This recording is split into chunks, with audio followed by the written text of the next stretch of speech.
सभी को जय मसीह की। हम प्रभु को धन्यवाद देते हैं इस अच्छे समय के लिए कि परमेश्वर के वचन पर मनन करने और उसकी आराधना करने का अवसर हमें मिला। हम कुछ समय से रूत की पुस्तक का अध्ययन कर रहे हैं और आज भी हम उसी अध्ययन में आगे बढ़ेंगे। हम निकालेंगे रूत की पुस्तक, उसका दूसरा अध्याय, और हम इस पूरे अध्याय को एक बार पढ़ लेंगे। हमने पिछले 2 अध्ययनों में पहले अध्याय को समाप्त किया और आज हम इस दूसरे अध्याय में आगे बढ़ेंगे। जल्दी से जिन्हें प्रभु अगुवाई देता है, जोर से स्पष्ट शब्दों में पढ़ने में हमारी मदद करें और सभी जन ध्यान से उस भाग को साथ साथ में मन में पढ़ें ताकि हम घटना को अच्छे से समझ लें और उसके बाद परमेश्वर हमसे उन वचनों से बातचीत करें।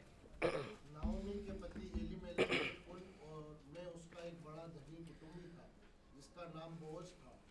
और मोआबिन रूत ने नाओमी से कहा, मुझे किसी खेत में जाने दे कि जो मुझ पर अनुग्रह की दृष्टि करे, उसके पीछे पीछे मैं सीला बिनती जाऊं। उसने कहा, चली जा बेटी।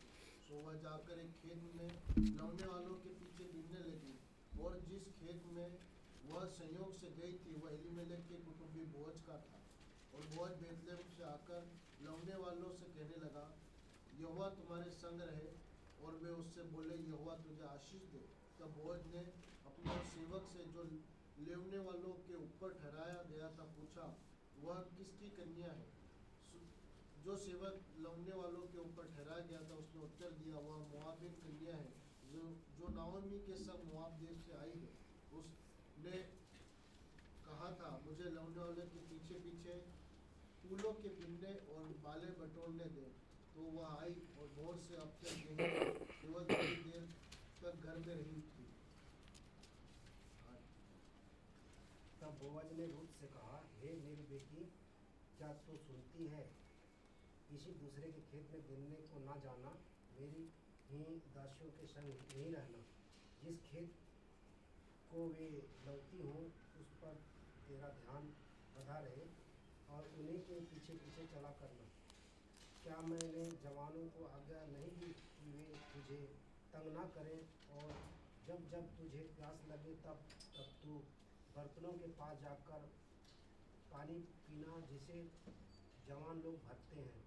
तब वह भूमि तक झुककर मुंह के बल गिरी और उससे कहने लगी, क्या कारण है कि तूने मुझसे परदेशी पर अनुग्रह की दृष्टि करके मेरी सुधि ली है? बोअज ने उत्तर दिया, जो कुछ तूने पति की मृत्यु के बाद अपने सास से दिया है, और तू किस प्रकार अपने माता पिता और जन्मभूमि को छोड़कर ऐसे लोगों में आई है जिनको तू पहले ना जानती थी, यह सब मुझे विस्तार के साथ बताया गया है। यहोवा तेरे कार्य का फल दे, और इजराइल का परमेश्वर यहोवा जिसके पंखों तले तू शरण लेने आई है, तुझे पूरा बदला दे। उसने कहा, हे मेरे प्रभु, तेरे अनुग्रह की दृष्टि मुझ पर बनी रहे, क्योंकि यद्यपि मैं तेरी दासियों में से किसी के भी बराबरी नहीं हूँ, तो भी तूने अपनी दासी के मन में बैठने वाली बातें कहकर मुझे शांति दी है। फिर खाने के समय बोअज ने उससे कहा, यहीं आकर रोटी खा और अपने को छिलके में डुबो। तो वह लेवने वालों के पास बैठ गए और उसने उनको भुनी हुई बालें दी, और वह खाकर तृप्त हुए, वरन कुछ बचा भी रखा। तब वह बीनने को उठी, और तब बोअज ने अपने जवानों को आज्ञा दी, उसको फूलों के बीच में भी बीनने दो और दोष मत लगाओ, वरन मुट्ठी भर जाने पर कुछ कुछ निकाल कर गिरा भी दिया करो, और उसको बीनने के लिए छोड़ दो और उसे भूनको मत। 17 आयत से पढ़िए आगे। अतः वह सांझ तक खेत में बीनती रही। जब जो कुछ बीना था उसे पटका और वह कोई एपा भर जो निकला, तब वह उसे उठाकर नगर में गई और उसकी सास ने उसका बीना हुआ देखा, और जो कुछ उसने तृप्त होकर बचाया था उसको उसने निकालकर अपनी सास को दिया। उसकी सास ने उससे पूछा, आज तू कहाँ बीनती और कहाँ काम करती थी? धन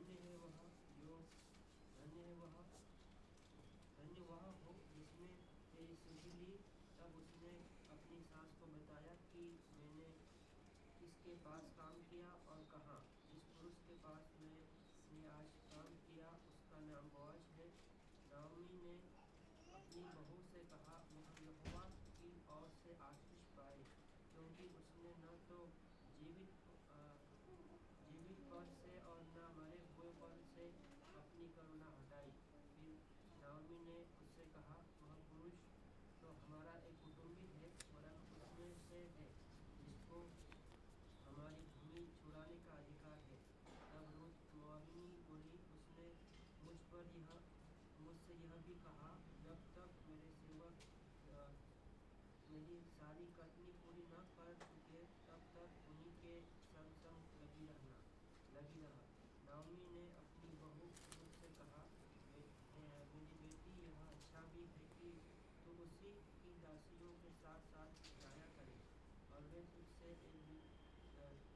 दूसरे खेत में ना मिले। इसलिए रूत जौ और गेहूं दोनों की कटनी के अंत तक बीनने के लिए मोआब की दासियों के साथ साथ लगी रही और अपनी सास के यहाँ रहती थी। आइए हम प्रार्थना करें। हमारे पिता, हम आपके वचन के सम्मुख हैं।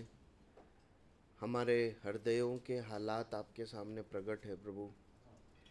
हम आपसे प्रार्थना करते हैं कि आप हमसे बातचीत करें प्रभु। हमारे जीवन में कुछ भी ऐसा है प्रभु जो आपके विद्रोह के रूप में है, जो आपके वचन के विरोध है प्रभु, हमारे पापों को क्षमा कर, हमें शुद्ध कर प्रभु। हम कहाँ जाएं? हमारे अनंत जीवन की बातें तो आपके ही पास है प्रभु। हम आपके पास आते हैं, आप हमारे साथ अपने वचनों से बातें करें, हमें समझाएं, और न केवल सुनने वाले हों प्रभु, परंतु इस पर चलकर हम आपकी महिमा कर पाएँ प्रभु। आप ही हमसे बातें करें, आपसे प्रार्थना है प्रभु यीशु मसीह के नाम में। इस अध्ययन में आगे बढ़ने से पहले एक बार अभी तक जो हुआ है हम उसे एक बार दोहरा लेंगे, ताकि आगे के अध्ययन करने में हमारी सहायता हो सके। हमने इस बात को देखा था कि एलीमेलेक अपने परिवार को लेकर कौन से देश में चला गया था? मोआब देश में चला गया था। और हमने वहाँ पर इस बात को देखा कि उस एलीमेलेक की और उसके दोनों बच्चों की वहाँ पर मृत्यु हो गई। और फिर हमने इस बात को देखा कि रूत जो है वो अकेली रह गई और उसके पास उसकी दो जो बेटे थे उनकी पत्नियां रह गई। एक का नाम था ओरपा और एक का नाम था रूत। माफ़ कीजिए, नाओमी जो थी वो अपनी बहुओं के साथ अकेली रह गई। तो नाओमी की जो बहुएं थी, एक का नाम ओरपा, एक का नाम था रूत। और फिर हम देखते हैं कि नाओमी इस बात को सुनती है कि परमेश्वर ने अपने लोगों की सुधि ली है, और जो है जिस घर को उसने छोड़ा है वो उस घर में अब भोजन है, उस शहर में अब भोजन है, और वापस लौटने का निर्णय लेती है। फिर इस संबंध में अनेक सच्चाइयों को हमने देखा था कि किस प्रकार जब वो वापस लौटती है तब ओरपा और रूत भी नाओमी के साथ लौटती है। फिर हमने देखा था कि ओरपा रास्ते से लौट जाती है। जब नाओमी बताती है कि मेरे साथ चलने में क्या फ़ायदे क्या नुकसान है, तो ओरपा वापस लौट जाती है। लेकिन रूत इस निर्णय को लेती है कि मैं अब नाओमी के साथ ही बैतलहम को जाऊंगी, और नाओमी का जो परमेश्वर है, नाओमी के जो लोग हैं वही अब मेरे लोग होंगे। मैं उन सारी बातों को जो मुझे सामने भलाई या चेतावनी के रूप में दिखाई देती है उसे स्वीकार करती हूँ और आगे बढ़ती हूँ। और इस प्रकार जो है वो दोनों कहाँ आ जाते हैं? बैतलहम में पहुँच जाते हैं। अब बैतलहम में पहुँचने के बाद कैसे उनका जीवन आगे बढ़ा, उस घटना को हम यहाँ पर देखते हैं।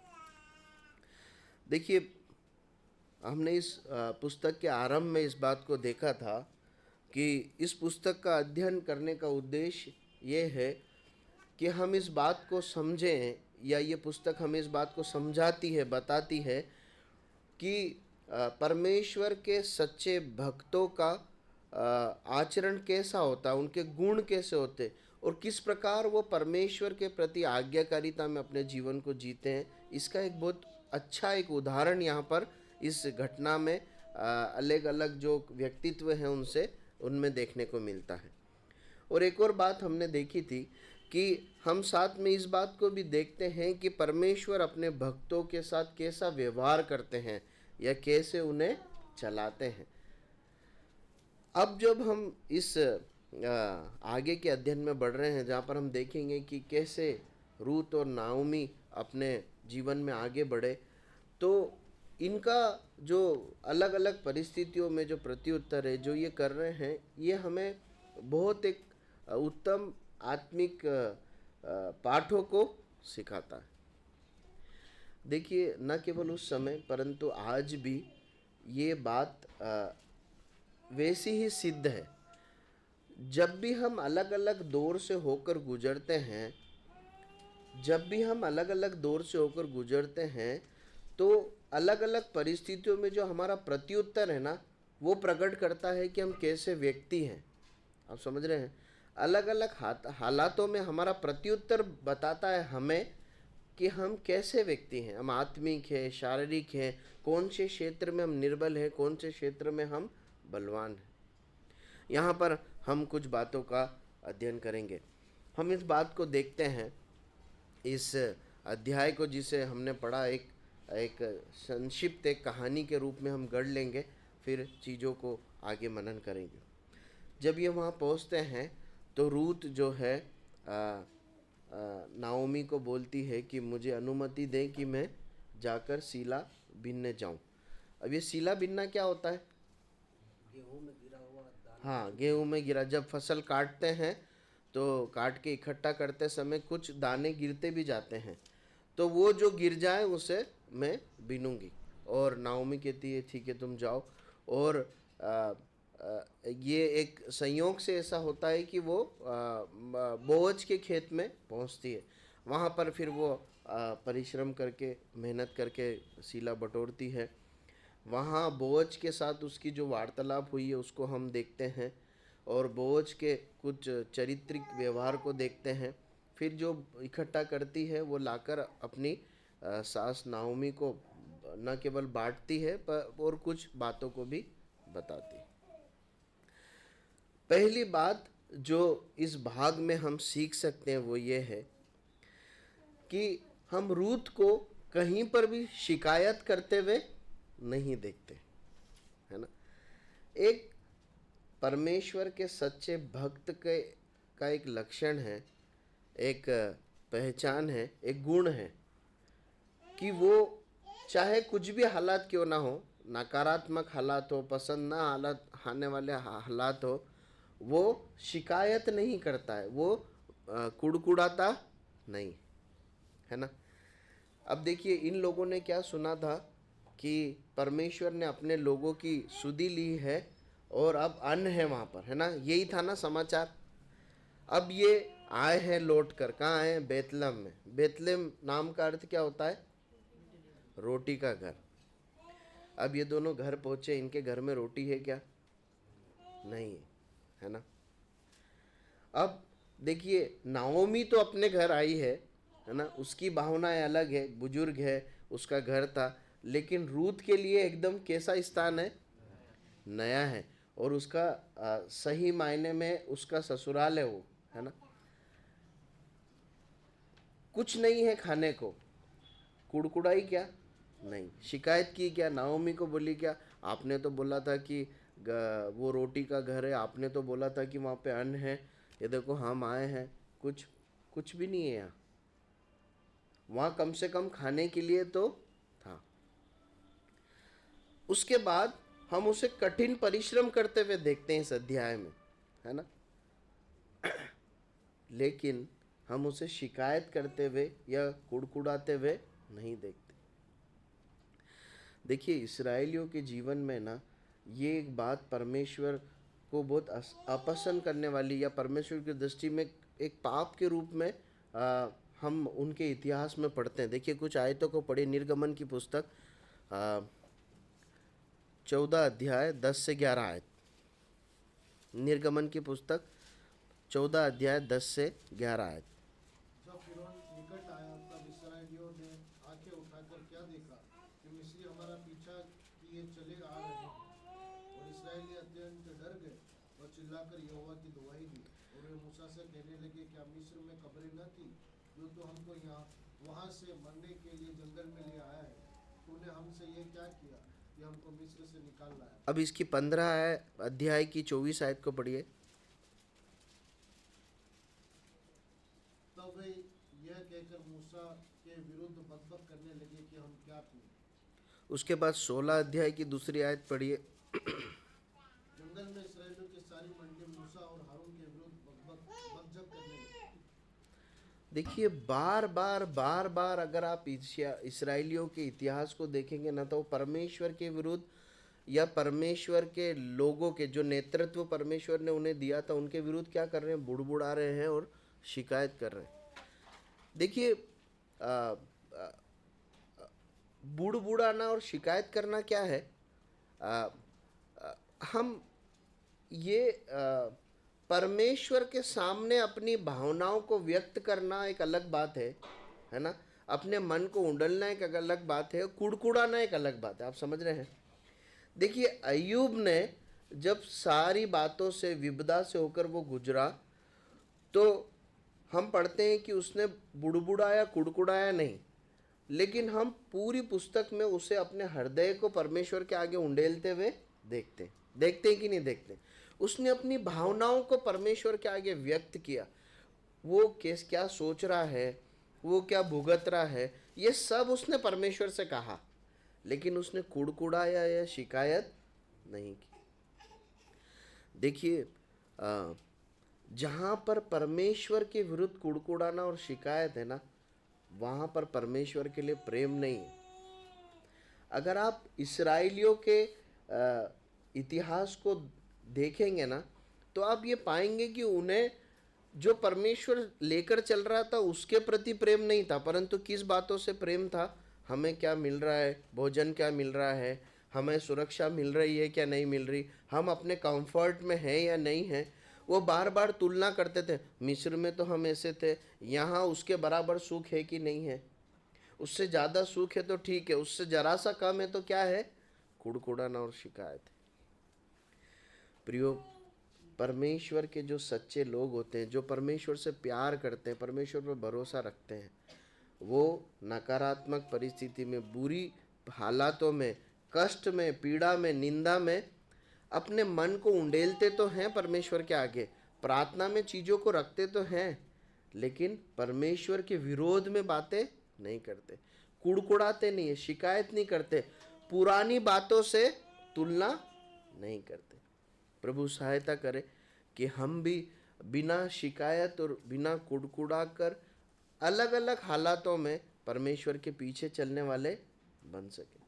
देखिए उसी इसराइलियों के इतिहास में हम मूसा को, यहोशू को और कई नेतृत्व करने वालों को देखते हैं, जो वो भी उन्हीं हालातों को भुगत रहे थे, लेकिन उनको कुड़कुड़ाते हुए नहीं देखते, परंतु प्रार्थना में अपनी ज़रूरतों को और उन चुनौतियों को परमेश्वर के पास ले जाते हुए देखते। प्रभु सहायता करे, जब कभी प्रभु हमारे जीवन में ऐसे हालातों को अनुमति दे, जब हम तंगी में से, कमी में से, कष्ट में, परेशानी में से गुजरें, तो हम प्रभु को प्रार्थना में अपने बातों को रख सके, प्रभु के विरुद्ध कुड़कुड़ाना और शिकायत न करें। ठीक है।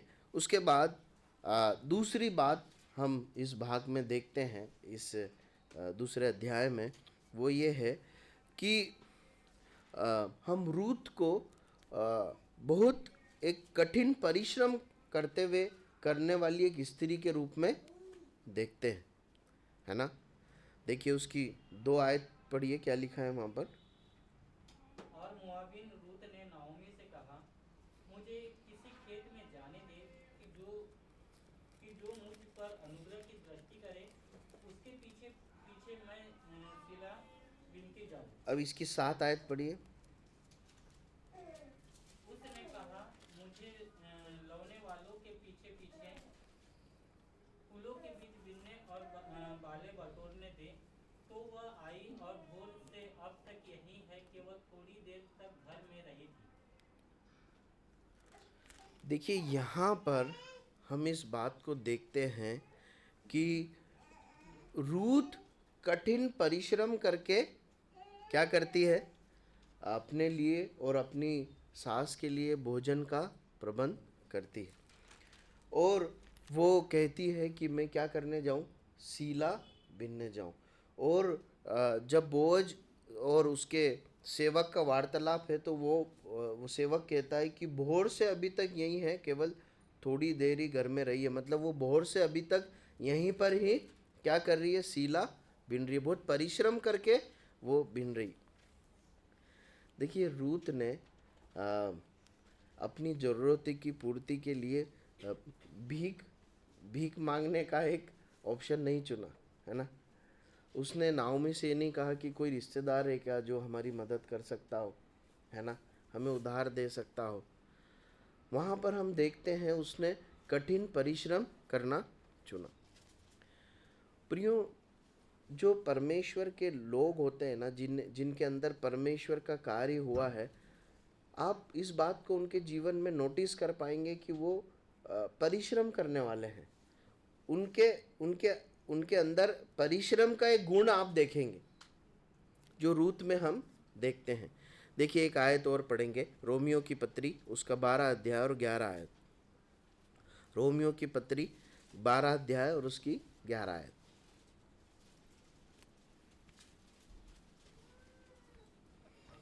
प्रयत्न करने में आलसी न हो, आत्मिक उन्माद से भरे रहो, प्रभु की सेवा करते रहो।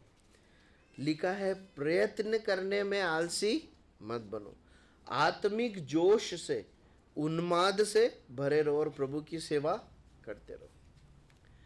देखिए हम सब परमेश्वर की सेवा करने की इच्छा रखते हैं ना, परमेश्वर की के लिए जीने की हमारे अंदर एक इच्छा होती। आपको मालूम है बिना कठिन परिश्रम के और बिना आत्मिक जोश से वो नहीं हो सकती, नहीं हो सकती। देखिए ये मसीही जीवन जो है ना, ये आलसियों के लिए नहीं। देखिए यहाँ पर जब बात की जा रही है तो केवल आत्मिक परिश्रम नहीं, हर प्रकार के क्षेत्र में परिश्रम की बात की जा रही। रूत ने जो परिश्रम किया वो आत्मिक है कि शारीरिक है? शारीरिक है ना।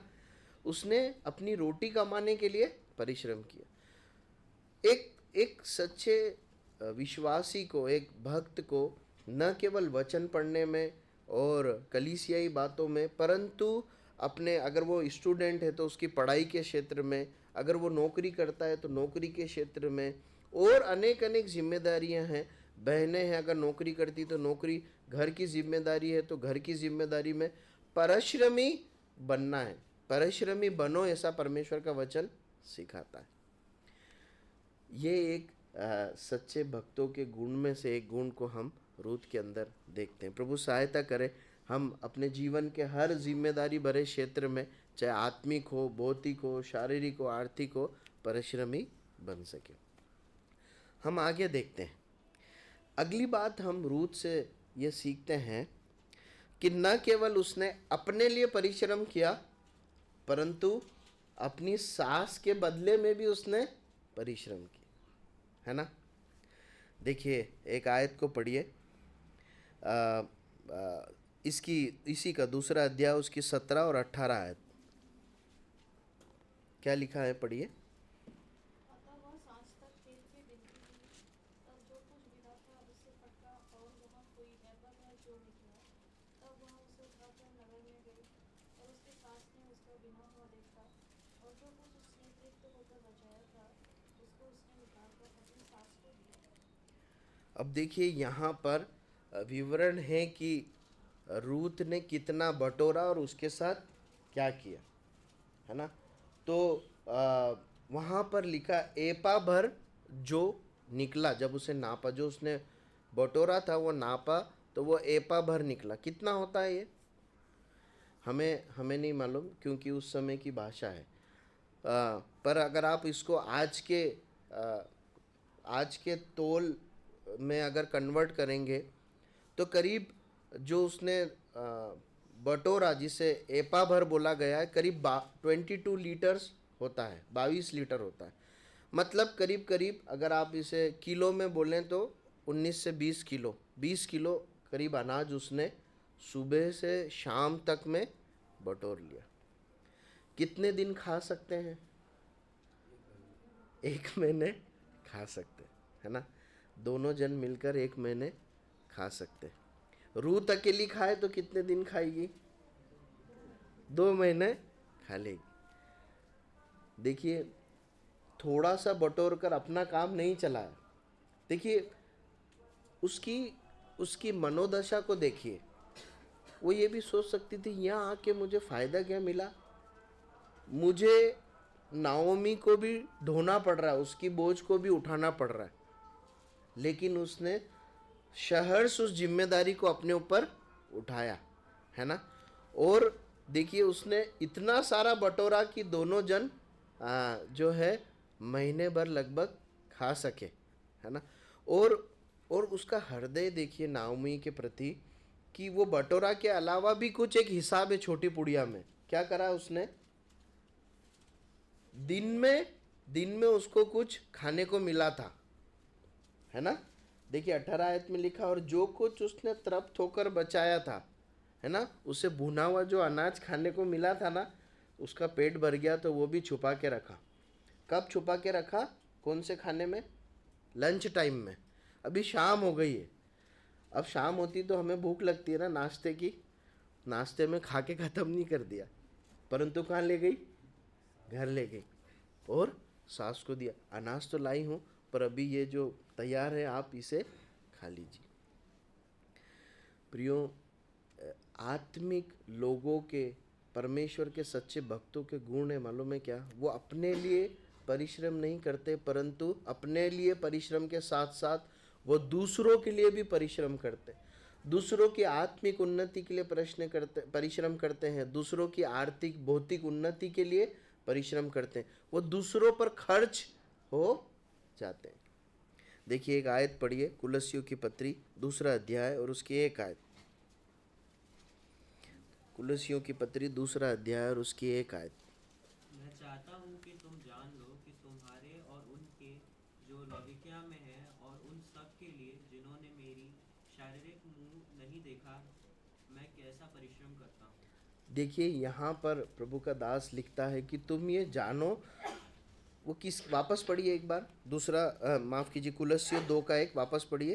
कुलस्सियंस चैप्टर 2 वर्स 1। हाँ, मैं चाहता हूँ कि तुम जान लो कि तुम्हारे और उनके जो लौदीकिया में है और उन सब के लिए जिन्होंने मेरा शारीरिक मुंह नहीं देखा है, मैं कैसा परिश्रम करता हूँ। यहाँ पर पौलुस कलीसिया को बताता है कि न केवल मैं प्रभु की सेवा में परिश्रम करता हूँ, न केवल उन लोगों के लिए जो मेरी कलीसिया के है या जिस कलीसिया से मैं निकल के आया हूँ, न केवल उन लोगों के लिए जो जिन्हें मेरी जान पहचान है, जिनसे मैं मिला हूँ, परंतु जिनसे नहीं मिला उनके लिए भी मैं क्या करता हूँ?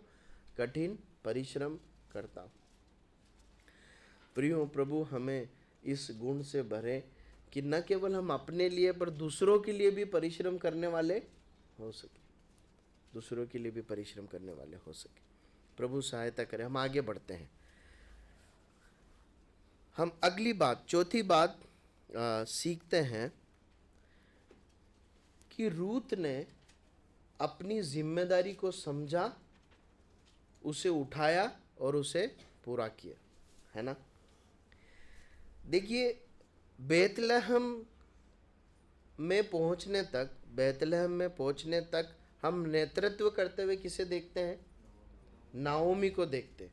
हम नाओमी को जिम्मेदारी उठाते हुए देखते हैं, निर्णय लेते हुए देखते हैं, है ना, लीड करते हुए देखते हैं। पर जैसे ही घर में पहुंचे, अब कौन लीड कर रहा है, कौन नेतृत्व कर रहा है?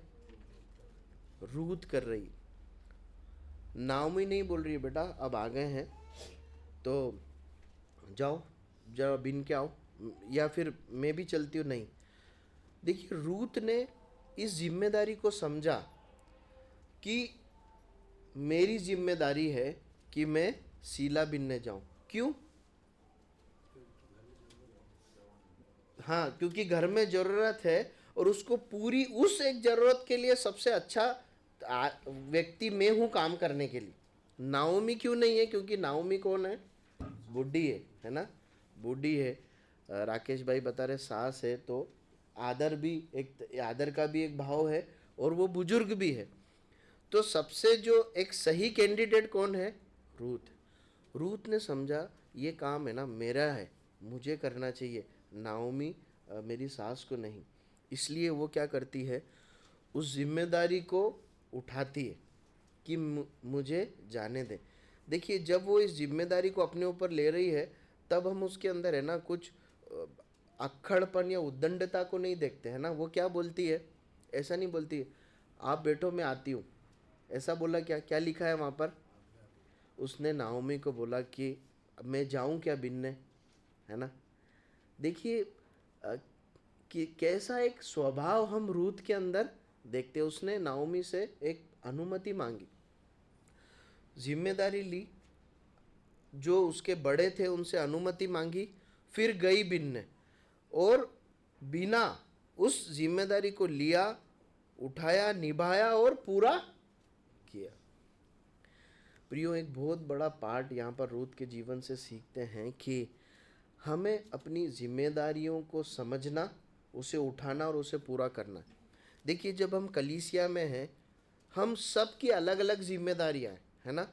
हमारी जो योग्यता है, परमेश्वर ने जो हमें अनुग्रह दिया है, हमें जो प्रभु ने आत्मिक रीति से अनुग्रह दिया और शारीरिक योग्यताएं भी दी है ना। हम सब की बात करने के तरीके, हमारे काम करने के तरीके, हमारे ताकतवर क्षेत्र और हमारे कमज़ोर क्षेत्र अलग है ना। हमारे रहने का स्थान, हमारे कार्य करने का स्थान अलग है। तो जो जो काम राकेश भाई उत्तम रीति से कर सकते, जरूरी नहीं उतनी उत्तम रीति से मैं वो काम कर पाऊँ, है ना। हमारी सबकी बातें अलग अलग। ऐसे ही परिवार में भी होता है। परिवार में बच्चे हैं, पत्नी है, पिता है, और इस प्रकार सबका अलग अलग योग्यताएं और स्तर है। मेरी जिम्मेदारी ये है कि चाहे मैं कलीसिया में हूँ या परिवार में हूँ, मैं ये समझूं कि मेरी जिम्मेदारी क्या है, मैं कैसे अपनी कलीसिया में काम आ सकता हूँ, कैसे मैं अपने घर में काम आ सकता हूँ। उससे पहले अपने मन में समझना, उसके बाद उसे लेना कि मैं ये करूँगा, कलीसिया में मैं करूँगा, मैं करूँगी, घर में ये करूँगा, करूँगी, और उसे पूरा भी करना। प्रभु सहायता करे कि रूथ के समान हम जिम्मेदारियों को समझने वाले, उसे उठाने वाले और उसे पूरा करने वाले बन सके। उसके बाद अगली बात को हम रूथ के जीवन से सीखते हैं कि उसने अपने जीवन के द्वारा एक अच्छी गवाही कमाई। रूथ ने अपने जीवन के द्वारा, अपने निर्णय और कार्यों के द्वारा अच्छी गवाही कमाई। देखिए, उसके लिए पढ़ें दूसरा अध्याय, उसकी 11 आयत और 12 आयत। रूथ का दूसरा अध्याय 11 आयत और 12 आयत। बोअज ने उत्तर दिया, जो कुछ तूने पति मरने के पीछे अपनी सास से किया है, और तू किस रीति से अपने माता पिता और जन्मभूमि को छोड़कर ऐसे लोगों में आई है जिनको पहले तू न जानती थी, यह सब मुझे विस्तार के साथ बताया गया है। यहोवा तेरी करनी का फल दे, और इस्राएल का परमेश्वर यहोवा, जिसके पंखों तले तू शरण लेने आई है, तुझे बदला दे। देखिए, यहाँ पर बोअज बता रहा है, बोअज की बात किससे हो रही है? रूथ से हो रही है। और बोअज बता रहा है कि मैं तेरे बारे में क्या क्या जानता हूँ, मुझे क्या क्या पता चला है तेरे बारे में, है ना। और वो उसका जिक्र यहाँ पर लिखा है कि रूथ के बारे में बोअज को क्या क्या बताया गया है, और रूथ कैसे माफ़ कीजिए, बोअज कैसे रूथ को देख रहा है। देखिए, गवाही अच्छी है या बुरी है? अच्छी है ना। बोझ बताता है कि मुझे सब विस्तार से बताया गया कि तू कौन है, एक मोआबिन स्त्री। देखिए, गवाही है ना, ये जो अच्छी गवाही का जो सर्टिफिकेट है ना, ये बहुत उच्च क्वालिटी का है। पता है क्यों? क्योंकि एक बुरी पहचान के ऊपर ये अच्छी गवाही का सर्टिफिकेट है। आप समझ रहे हैं? बुरी पहचान के ऊपर अच्छी गवाही। बुरी पहचान क्या थी? रूत कौन थी? मोआबिन स्त्री थी। इस्राएलियों की दृष्टि में कैसे लोग थे? अच्छे लोग नहीं थे, है ना। परमेश्वर ने उनके साथ सहभागिता करने के लिए मना किया हुआ एक जगह से आई हुई एक स्त्री है। पहचान बुरी है, परंतु गवाही कैसी है? अच्छी है, गवाही अच्छी। एक सटीक मसीही गवाही का एक उदाहरण है, मालूम है? हमारे पुराना जीवन अलग अलग प्रकार से पहचाना जा सकता है ना। वो कभी हमें छोड़ेगा नहीं। जब तक हम मर नहीं जाए, लोग हमारे उस पहचान को कभी नहीं भूलेंगे जो मसीह में आने से पहले हमारी है। हमारे गंदे कार्य, हमने जो जी लिया वो जीवन। लेकिन हमारी वर्तमान गवाही क्या होना चाहिए? अच्छी होना चाहिए। वो बुरे थे, वो बुरी थी, वो ऐसी थी, वो वैसा था, बिल्कुल सही है। लेकिन आज वो कैसा है? आज वो ऐसा है। रूत को हम एक उत्तम गवाही के को कमाते हुए देखते हैं। देखिए यहाँ पर हो क्या रहा है मालूम है? बोअज को लोग बता रहे, है ना। देखिए जो भी जीवन हम जीते हैं ना, लोग हमें ध्यान से देखते हैं, है ना। हम कैसी बातें करते हैं, हमारे प्रत्युत्तर कैसे होते हैं, हम लोगों से कैसा व्यवहार करते हैं, हमारी सोच क्या है, हम किस चीज़ के पीछे करने के किसी चीज़ को करते समय हमारा उद्देश्य, ये सब लोग नोटिस करते हैं। और ये सब नोट करके अपने मन में गवाही हमारे बारे में बनाते हैं। यहाँ भी वही हुआ है ना, यहाँ भी वही हुआ है। लोगों ने रूत के निर्णय, कार्य, हाव भाव, बातें देखकर, बोझ ने वो सब देखकर रूत के लिए गवाही का सर्टिफिकेट बनाया। प्रियो, हमें बहुत सावधान रहकर अपने जीवन को जीना है। देखिए गवाही वो नहीं है कई बार जो हम अपने मुंह से देते हैं, है ना। कलीसिया में खड़ा होकर कई बार हम गवाही देते हैं। गवाही वो नहीं है जो हम अपने मुंह से दे, पर गवाही क्या होती है असल में? जो दूसरा व्यक्ति हमारे बारे में देवे। जो हम अपने जीवन, बातों से, कार्यों से, प्रत्युत्तरों से कमाए, वो एक गवाही है। और रूत को एक उत्तम गवाही कमाते हुए हम यहाँ पर देखते हैं। प्रभु सहायता करें, रूत के समान हम एक अच्छी गवाही कमाने वाले बन सकें। अब देखिए हम यहाँ पर एक और कैरेक्टर को देखते हैं, बोअज। हम बोअज के विषय में कुछ बातों को पढ़ते हैं। पहली आयत में कुछ उसके बारे में लिखा है। क्या समझ में आता? कैसा एक व्यक्ति है? बहुत ही धनी व्यक्ति, है ना। और उसके अंदर एक अच्छा कॉम्बिनेशन पाया जाता है कि धनी होने के साथ साथ वो नम्र भी है ना। आमतौर पर ये दोनों गुण, दोनों बातें एक ही व्यक्ति में होना थोड़ा कठिन दिखाई देता आज के ज़माने में, है ना। आमतौर पर हम देखते हैं, सब ऐसे नहीं होते, पर आमतौर पर ऐसा अनुभव होता है कि जो अमीर है वो थोड़ा सा क्या होता है? घमंडी होता है ना। और बहुत आइसोलेट रूप में रहने वाला, एक अपने आप में अलग रहने वाला, थोड़ा सा दबदबा दिखाने वाला एक व्यक्ति होता है। लेकिन बोझ को कैसा देखते हैं हम? वो धनी भी बहुत है और वो नम्र भी वो बहुत है ना। नम्र भी बहुत है। तो ये पहली बात हम बोझ के जीवन से देखते हैं। और दूसरी बहुत महत्वपूर्ण बात या चरित्र उसके जीवन का हमें इस अध्याय में दिखाई देता है। वो दूसरों को तसल्ली देने वाला, दूसरों को कंफर्ट करने वाला या दूसरों की मदद करने वाला एक व्यक्ति के रूप में हम उसे देखते हैं। बोअज को हम दूसरों को तसल्ली देने वाला, मदद करने वाला, कंफर्ट करने वाले एक व्यक्ति के रूप में देखते हैं। और ये दो तरीके से वो करता है। पहला, अपने शब्दों के द्वारा वो दूसरों को कंफर्ट करता है, शांति देता है या फिर उनकी मदद करता है। पढ़िए दूसरा अध्याय, उसकी 4 आयत और उसकी 13 आयत। बेथलेहम से आकर रहने वालों से कहने लगा, यहोवा तुम्हारे संग रहे। और वे उससे बोले, यहोवा तुझे आशीष दे। 13वां पद, उस उसने कहा, हे मेरे प्रभु, तेरे अनुग्रह की दृष्टि मुझ पर बनी रहे, क्योंकि यद्यपि मैं तेरे दासियों में से किसी के भी बराबर नहीं हूँ, तो भी तूने अपनी दासी के मन में बैठने वाली बातें कहकर मुझे शांति दी। देखिए बोअज इन दोनों भागों में दो अलग अलग लोगों से बात कर रहा है। पहले भाग में चौथी आयत में वो अपने सेवकों से बात कर रहा है। सेवकों से बात करते समय कैसी बात कर रहा है, क्या बोल रहा है? सेवक क्या कर रहे हैं? काट रहे हैं। वो कौन आया है? बोझ कौन है? मालिक है। मालिक आया है। अब आमतौर पर ऐसा एक दृश्य है कि खेत कट रहा है, काम चल रहा है और सेठ आ गए हैं, मालिक आए, तो क्या बातचीत होती है? आम राकेश भाई बोल रहे फटाफट काम करो, है ना। वो देखता भैया ये ऐसा नहीं वैसा, अरे ये ऐसा क्यों ऐसा, मतलब आदेश निर्देश पर निर्देश, इंस्ट्रक्शन, करेक्शंस, ये सब आते हैं। ये क्या बोल रहा है? क्या बोल रहा है? पढ़िए। यहोवा तुम्हारे संग रहे। देखिए इससे पता चलता है कि ये आदमी धनी है, खेतों का मालिक है, लेकिन इसका मन किन बातों से भरा है? वो खेत के पूले, वो अनाज नहीं भरा है इसके अंदर, है ना। वो सब कुछ भौतिक चीजें नहीं भरी है, परंतु इसके अंदर परमेश्वर की बातें भरी है।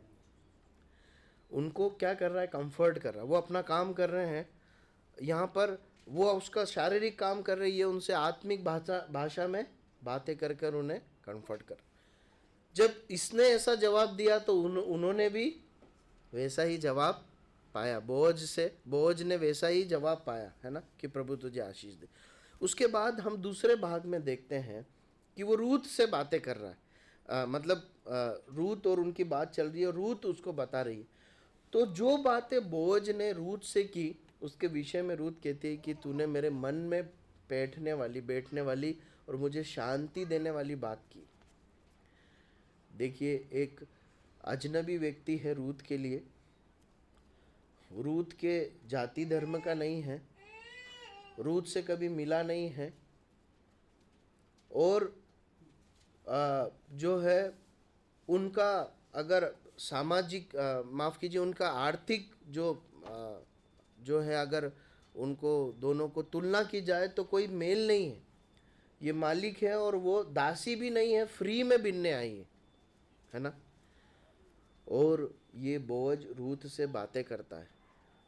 और देखिए रूत की अवस्था क्या है। आपको क्या लगता है ये सब काम करते समय रूत की मानसिक या उसके हृदय की अवस्था क्या होगी? जरा सोचिए। अपने देश, अपने परिवार को छोड़कर आई है। उसे एक लास्ट मौका मिला था, लौट कर अपने माँ बाप के घर चले जाओ, अपने दोस्तों के पास चले जाओ, रिश्तेदार के पास चले जाओ।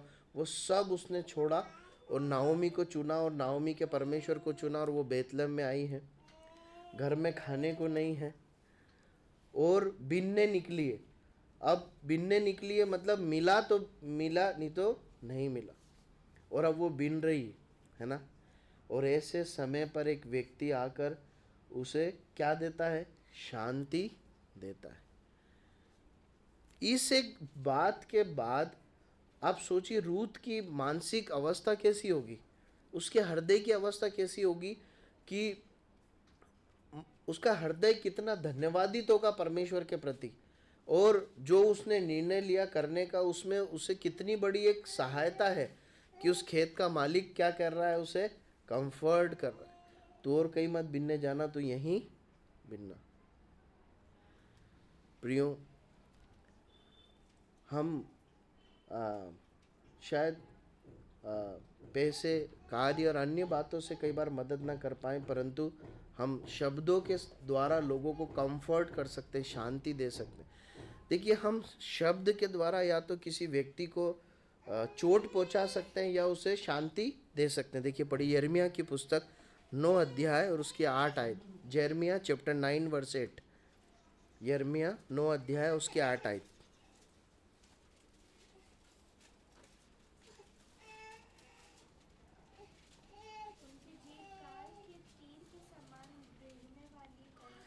उनकी जीभ, एक बार और पढ़िए जोर से। उनकी जीभ कार के तीर के समान भेदने वाली है, उससे छल की बातें निकलती हैं। उनकी जीभ तीर के समान भेदने वाली है। है ना। मुंह से तो एक दूसरे से मेल की बातें बोलते हैं, पर मन ही मन एक दूसरे की घात में लगे रहते हैं। देखिए यहाँ पर एक ऐसी जीभ की चर्चा है जो तीर के समान भेदती है। और पता है ये जीभ को ये तीर बनाने वाला कौन है? मन, है ना। मन और जीभ का एक मजबूत तालमेल है। जैसा हम मन बनाएंगे वैसे ही हमारी जीभ बन जाएगी। मैं नहीं बोल रहा हूँ, वचन बोल रहा, परमेश्वर का वचन बोल रहा। इस सिद्धांत में अगर बोअज के जीवन को या उसको अगर रखे तो उसका मन परमेश्वर और परमेश्वर के लोगों या दूसरों के लिए प्रेम, आदर, सत्कार से भला है। इसीलिए उसके मुंह से कंफर्ट की बातें निकल रही। प्रियो, हम इस बात के विषय में सोचें और हमें इस बात में सावधानी बरतना है कि मेरे शब्दों से मैं दूसरों को नुकसान ना पहुंचाऊं, वरन उनको कंफर्ट करूं, उनको प्रोत्साहित करूं और उनको शांति देने वाला हो सकूं। देखिए एक आयत पढ़िए, कुलस्सियों की पत्री 4 अध्याय 6 आयत, कुलस्सियों 4 और 6।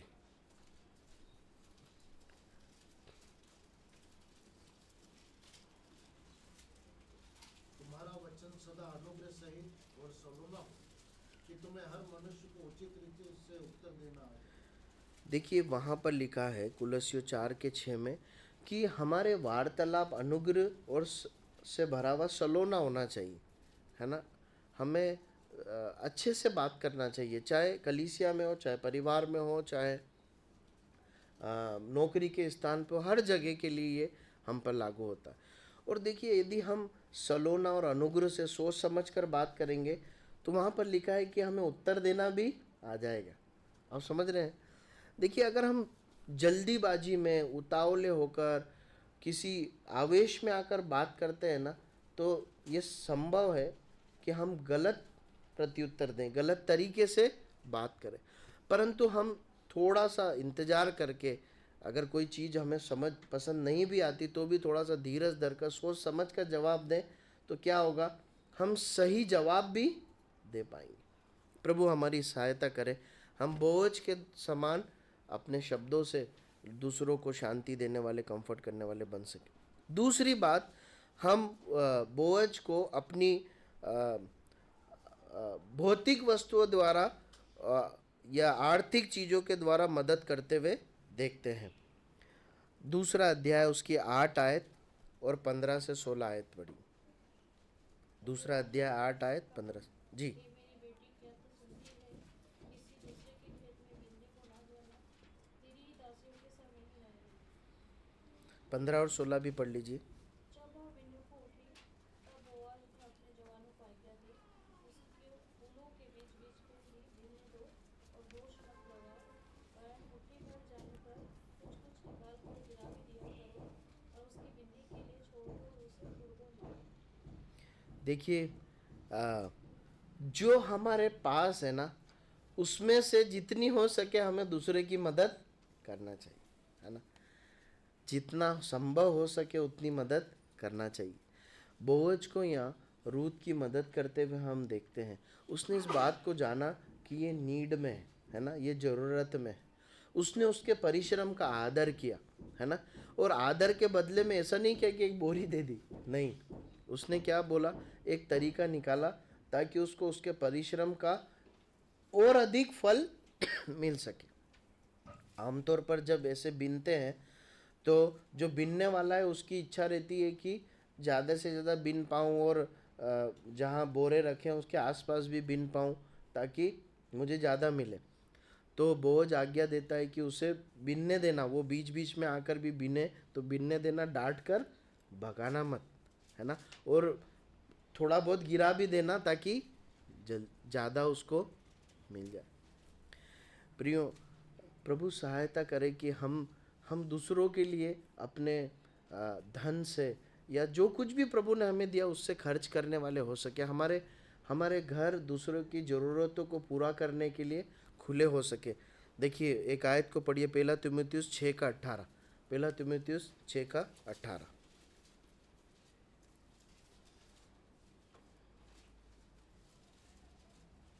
और भलाई करे और भले कामों में धनी बने और उदार और सहायता देने में तत्पर हो। लिखा है कि उदार बने और सहायता करने में कैसे हो?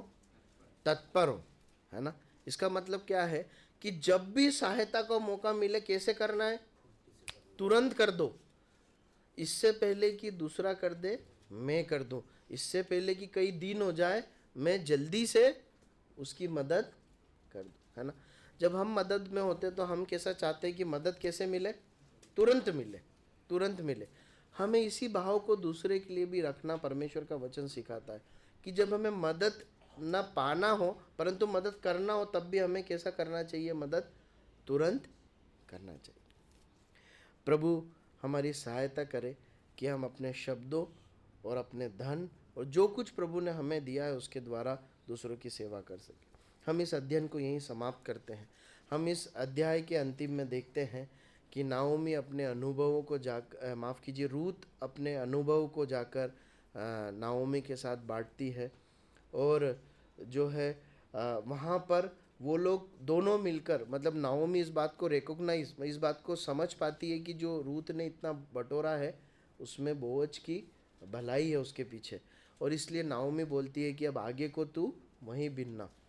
और हम देखते हैं कि वहाँ पर लिखा है कि कटनी के अंत तक, मतलब लगभग 1 महीना समझ लीजिए आप, 1 महीना या उससे अधिक भी हो सकता है। 23वीं आयत में लिखा है, इसलिए रूथ जो और गेहूं दोनों की कटनी के अंत तक बीनने के लिए बोझ की दासियों के साथ साथ लगी रही और अपनी सास के यहाँ पर रहती थी।